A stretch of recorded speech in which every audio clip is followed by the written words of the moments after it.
La loi de l'attraction. Mon histoire extraordinaire. Ce que je vais te raconter dans cette vidéo, c'est l'histoire la plus extraordinaire que j'ai vécue via la loi de l'attraction. Et je vais t'expliquer l'élément déclencheur qui a fait en sorte que cette histoire extraordinaire devienne réelle. Par le simple fait d'activer certaines pensées et certains comportements reliés à ces pensées. Donc cette histoire est décomposée en 2 étapes. Elle est composée en 2 étapes parce que il y a 2 choses que j'ai manifestées. Une qui était extraordinaire pour moi à l'époque et l'autre qui était au-delà de l'extraordinaire. Donc ça a commencé en septembre 2017. Je travaillais dans un restaurant en tant que serveur, un restaurant végétal à Bastille, qui a fermé depuis. Et c'était une période spécifique pour moi parce que je ne buvais plus d'alcool, je fumais plus de tabac, plus de bédo, je faisais du yoga tous les jours. Et je rêvais de rencontrer une femme qui me correspondait pleinement. Donc qui était végane, qui buvait pas d'alcool, qui fumait pas de clope, pas de bédo, et qui n'était pas française. Parce que j'avais beaucoup voyagé à ce moment-là, j'avais passé 3 ans à voyager non-stop. J'ai fait une petite pause pendant quelques mois pour travailler en France dans ce restaurant-là. Donc j'étais en CDD. Là, il s'est passé la première chose extraordinaire. Je rêvais,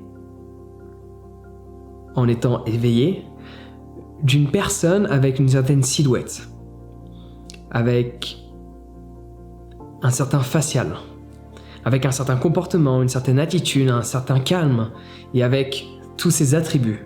Pas de clope, pas d'alcool, et ainsi de suite. Donc forcément, le pourcentage de femmes comme ça, qui ne fument pas, qui ne boivent pas, qui font du yoga tous les jours, qui ne sont pas françaises, que je rencontre à Paris, et qui sont véganes, le pourcentage est très faible. Et à ce moment-là, cette femme rentre. Et j'avais pour habitude avec mes collègues de déterminer quelles sont les personnes qui font du yoga ou pas, de par la posture et leur présence qu'elles émettent. Et il se trouve que j'ai joué à ça avec cette personne. Enfin, j'ai déterminé qu'elle faisait du yoga, je lui en ai parlé, ça a été une introduction, c'est bien entendu, on s'est revus le soir même, on a connecté énormément, c'est grâce à elle que j'ai découvert cette symbiose de respiration, le fait de respirer de manière simultanée avec la personne avec laquelle on est, la personne qui est en face de nous. Donc ça, c'est la première chose extraordinaire qui s'est passée. Ça, c'est minime par rapport au reste. Donc cette personne-là, que tu peux voir, je te mets des petits éléments à différents moments donnés, parce que l'étape 2 est tellement extraordinaire qu'il y a plein de gens qui pourraient croire que c'est faux ce que je raconte. Vu qu'on vit dans un monde de fake, où les gens partent dans des îles artificielles parce qu'ils sont superficiels. Ça est pas mal celle-là. Donc je te mets des petites images, donc Maewajis, que tu peux voir sûrement à l'écran maintenant, que j'ai rencontré était exactement tel que je l'ai visualisé. Et dans tous les attributs.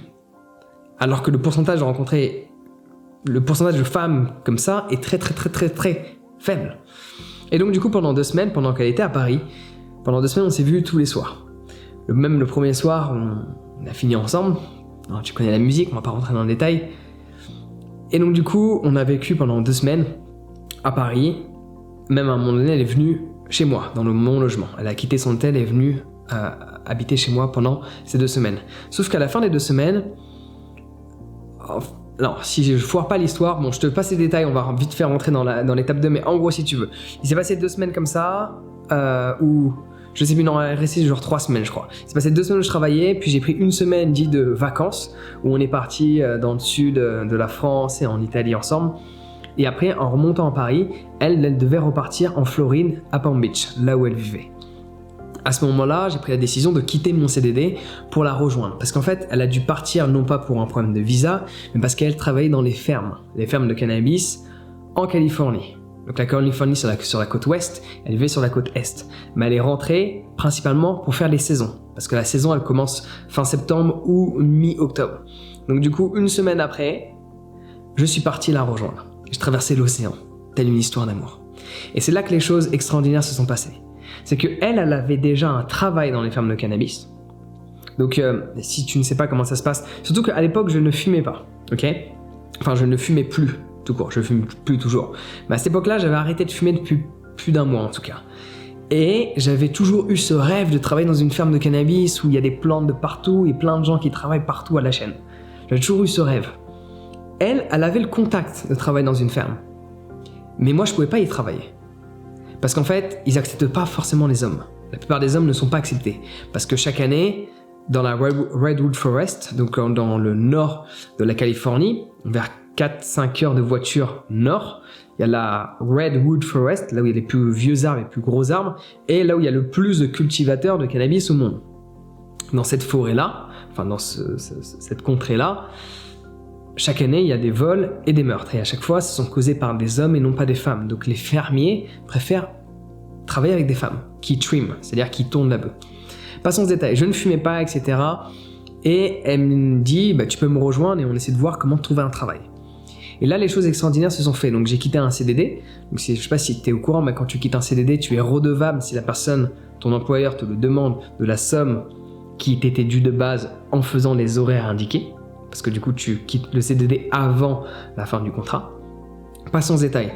Je la rejoins directement en Californie, à San Francisco. Et là, on fait du camping pendant près de 2 semaines dans la Redwood Forest. Donc en octobre, c'était fin septembre, début octobre, dans la Redwood Forest, il fait frisqué, il fait froid. Il est très humide, très froid, etc. Et on faisait du camping là-bas. Et là où la chose extraordinaire s'est passée, c'est que, tu n'es sûrement pas au courant, mais 100% des gens qui n'ont pas travaillé dans les fermes de cannabis, quand ils cherchent à travailler dans les fermes de cannabis, attendent au bord de la route.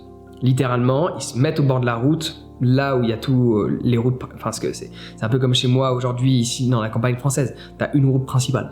Donc les gens se mettent au bord de la route pendant des semaines, voire même plus d'un mois. Ils arrivent début septembre, les early birds, ils arrivent début septembre, et pendant près d'un mois, ils restent au bord de la route en attendant qu'il y ait un fermier qui arrive, qui les mette dans le pick-up, qui les cagoule et qui les emmène dans la ferme travailler. Ça, c'est le seul moyen que la plupart des gens ont pour travailler dans ces fermes-là. Et donc du coup, moi, on a essayé que je travaille dans la ferme dans laquelle elle travaillait, malgré le fait que je fumais plus de cannabis à ce moment-là. Et ils n'ont pas voulu. Et à un moment donné, j'ai fait quelque chose que peut-être je n'aurais pas dû faire, mais ça a été la dernière fois que j'ai fumé du cannabis, ça a été à ce moment-là, donc ça fait un bon paquet d'années du coup maintenant. J'ai repris. J'ai refumé en 2018. Quand je suis reparti faire les fermes, parce que j'y suis allé 3 années. La dernière année, je l'ai fait et j'ai pas fumé. Je l'ai fait juste pour travailler et pour empocher des sous pour pouvoir continuer de voyager. Donc, la première année, j'ai replongé et c'était de manière plus ou moins involontaire, mais ça m'a servi, je vais t'expliquer pourquoi. La seconde année, quand je suis retourné, j'ai pris la décision consciente, donc en octobre 2018, quelque chose comme ça, fin septembre, octobre 2018, pris la décision consciemment de refumer. Et à ce moment-là, de ne plus refumer par la suite, chose qui a fonctionné. En attendant, là où quelque chose d'extraordinaire s'est passé, c'est que prends en considération que 100% des gens attendent au bord de la route pendant des semaines pour obtenir cet emploi. Parce qu'en fait, tu travailles, désolé de l'expression et de la catégorisation, mais tu travailles comme un Chinois et tu es payé comme un mec du Qatar. Parce que tu fais du 14 heures par jour, voire 15-16 heures par jour, mais à la fin du mois, tu as plusieurs milliers d'euros. Enfin, de dollars, pour être plus exact. Le stress, c'est quand tu passes la douane et tu as tout le fric sur toi. T'as le cœur qui bat. Mais au final, tout se passe bien. Anyway, du coup, les gens attendent. Et moi, du coup, je me suis mis dans un mode, à un moment donné, qui était effrayant. C'est-à-dire que elle m'a vendu du rêve en disant ouais, tu peux gagner beaucoup d'argent. Donc la pound à cette époque-là, surtout en 2017, c'était du 250 la pound que tu tombes. Après, c'est passé à 200 quand ils ont passé ça en médical, etc. Bon, là, c'est légal, donc ça s'est effondré. La famille pour laquelle je bossais sont partis vivre à Hawaï, ils ont tout revendu parce que c'est plus utile de vendre sur le marché noir vu que les prix se sont écroulés. Mais en attendant, là où c'est intéressant, c'est que j'ai commencé à dépenser de l'argent que je n'avais pas. Je ne dis pas que c'est ce qu'il faut faire. J'ai commencé à refumer, mais pas de le faire dans la contrainte. Au début, je l'ai fait, j'ai été contraint parce qu'elle refumait, j'étais même déçu. Parce que du coup, elle refumait et que moi, je l'ai pas choisi. J'ai pas choisi une fumeuse, je voulais pas être avec une fumeuse. Je me suis remis à refumer. Et je me suis mis à dépenser beaucoup d'argent. Parce que la Californie coûte cher, mais je me suis mis à dépenser beaucoup d'argent. Et à dépenser comme si j'étais dans l'abondance. Et là, il s'est passé quelque chose d'extraordinaire. C'est que je me suis tellement aligné aux montagnes. Donc j'étais à Willets, c'était le petit village dans lequel j'étais. Je me suis tellement aligné à la fréquence de la montagne, c'est-à-dire la fréquence de cette plante et la fréquence de l'abondance, parce que quand tu travailles là-bas, bon, t'as pas de temps, t'as beaucoup d'argent, mais t'as pas de temps, donc tu peux pas l'utiliser, mais dès que tu pars, parce que c'est du 7/7. Et il y en a qui prennent un jour de repos, mais il vaut mieux pas. Parce que quand d'autres personnes travaillent et que tu travailles pas, ben, elles prennent sur ta part. C'est un gâteau qu'il y a, et une fois qu'il n'y a plus de part du gâteau, il n'y a plus de part du gâteau. Il n'y en a pas d'autre. Là, c'est fini. Une fois que la saison est finie, c'est fini. Donc c'est pour ça que les gens travaillent du 14-15 heures par jour, parce que si tu le fais pas, une autre personne le fait. Et donc toi, tu as moins à la fin. Il n'y a pas d'esprit de compétition, malgré que la compétition est présente. C'est vraiment un esprit d'entraide, etc. En attendant, du coup, moi, ce qui s'est passé, c'est que j'ai trouvé un travail sans chercher un travail. Et c'est là l'histoire la plus extraordinaire que j'ai eue, parce que j'ai quitté un boulot que j'avais. Où du coup, j'ai pas pu obtenir mon chômage, donc j'ai quitté sans rien avoir, dans un pays que je ne connaissais pas. En allant trouver un travail illégal, doublement illégal, travailler dans un pays où je suis pas censé travailler parce que j'ai pas le visa, plus un travail illégal même dans le pays. Parce que même à cette époque c'était médical je crois, mais dans tous les cas, vu qu'ils font plus de 100 pieds, ils ont pas le droit, parce qu'ils ont droit à 25 pounds en étant médical, et ils faisaient des centaines de plus. Donc du coup, et en plus ils étaient armés, donc t'as pas le droit d'avoir port d'armes, et en plus d'avoir la licence médicale, à l'époque du moins, ça a peut-être changé entre temps. La plupart des gens attendent pendant des semaines. Moi, ce qui s'est passé, c'est que j'ai tellement vibré la fréquence des montagnes, de ce que je souhaitais, parce que forcément, la loi d'attraction, quand tu veux attirer quelque chose, il faut que tu te mettes sur la fréquence de ce que tu veux attirer. Et c'est comme ça que les choses fonctionnent. Donc à ce moment-là, ce que j'ai fait, c'est que je me suis aligné à cette fréquence-là, et là, j'ai attiré ce qui correspondait à cette fréquence. Donc j'ai commencé à fumer, à dépenser dans l'abondance, et un jour, sans chercher le moins de travail, mon ex-américaine, Meredith, a reçu un texto de, si je me trompe pas, oui, elle a reçu un texto, oui, elle a reçu un texto de sa sœur qui est en Allemagne, qui travaille pour le gouvernement américain, qui a une amie d'enfance qui ne m'a pas contacté depuis plus de 7 ans, qui lui envoie un message en lui disant « Est-ce que ta sœur cherche un travail ?» Et chercher un travail, quand tu vis dans le nord de la Californie, vers fin septembre, on sait ce que ça veut dire. Et donc du coup, on est allé me présenter. Meredith, mon ex, est allée travailler dans une autre ferme. Moi, je suis travaillé dans cette ferme-là. Et au final, je suis revenu chaque année, et j'étais même privilégié parce que, je peux pas dire le prénom, mais la personne qui possédait cette ferme, enfin il y avait 2 personnes, hein, un homme et une femme, enfin il y avait 2 enfants, m'appréciait fortement, et donc du coup j'arrivais avant les autres trimmers et je partais après les autres trimmers.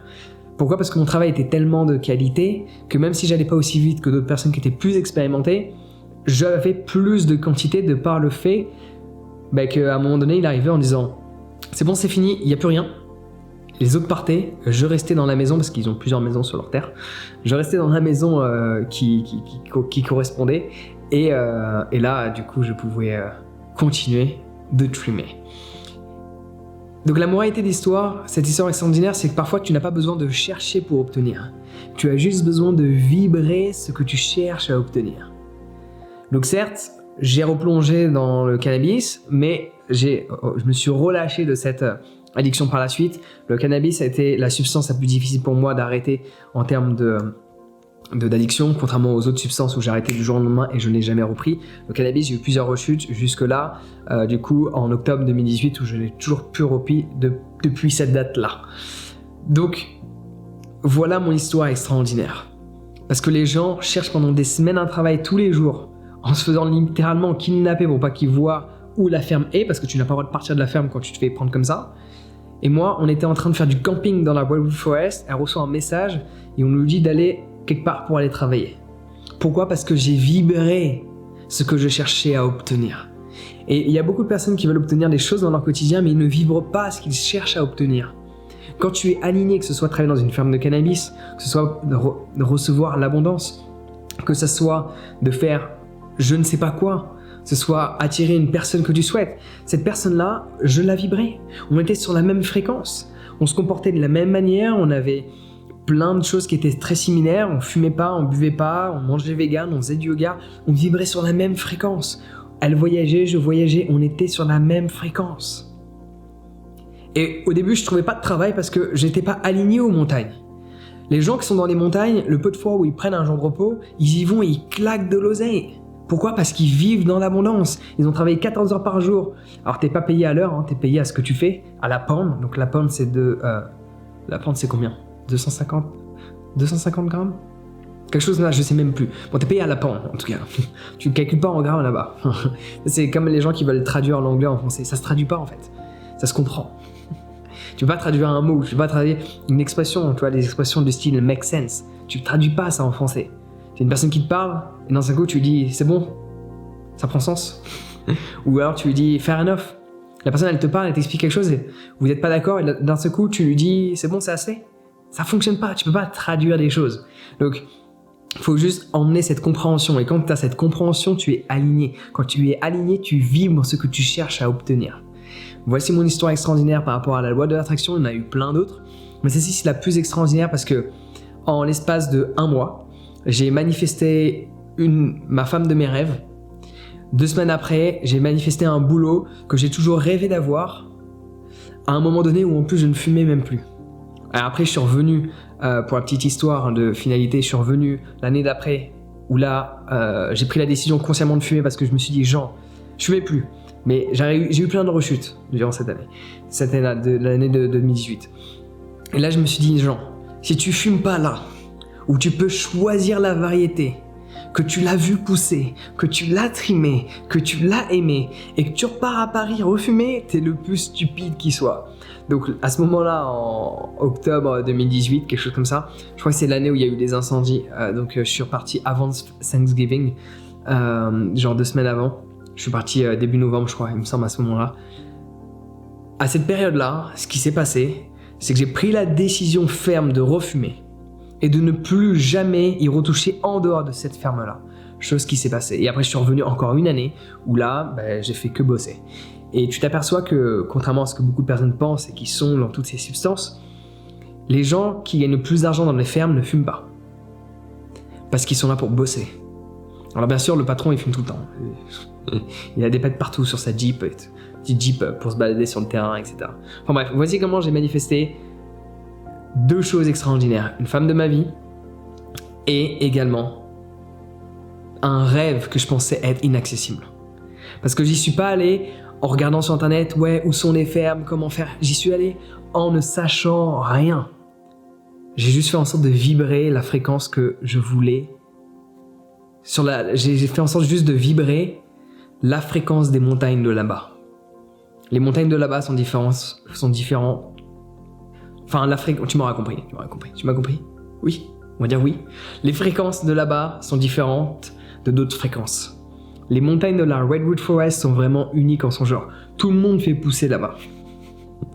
Donc c'est vraiment quelque chose d'extraordinaire. Et si tu veux en savoir plus sur mon expérience de là-bas et ce que j'ai vécu, je te mets... tu vas chercher sur YouTube tout simplement, ça s'appelle l'industrie du cannabis, ce que M6 ne te dit pas. Voilà. Et si tu veux faire en sorte d'attirer davantage de choses à toi dans cette réalité, le fait de méditer t'aide grandement. Parce qu'en fait, quand tu médites, tu te libères de toutes tes pensées. Quand tu te libères de tes pensées, ta fréquence augmente. Donc forcément, tu vas pouvoir augmenter des choses qui sont sur une fréquence supérieure à celle à laquelle tu étais précédemment. Donc je te mets le lien dans la description de mon guide sur la méditation. Tu peux le télécharger gratuitement dès aujourd'hui. Et dis-moi aussi quelle est selon toi une expérience extraordinaire de la loi de l'attraction que tu as pu attirer à toi sans fournir le moindre effort. Donc dis-le moi dans les commentaires, cela m'intéresse. Sur ce, prends soin de toi. Passe une excellente journée.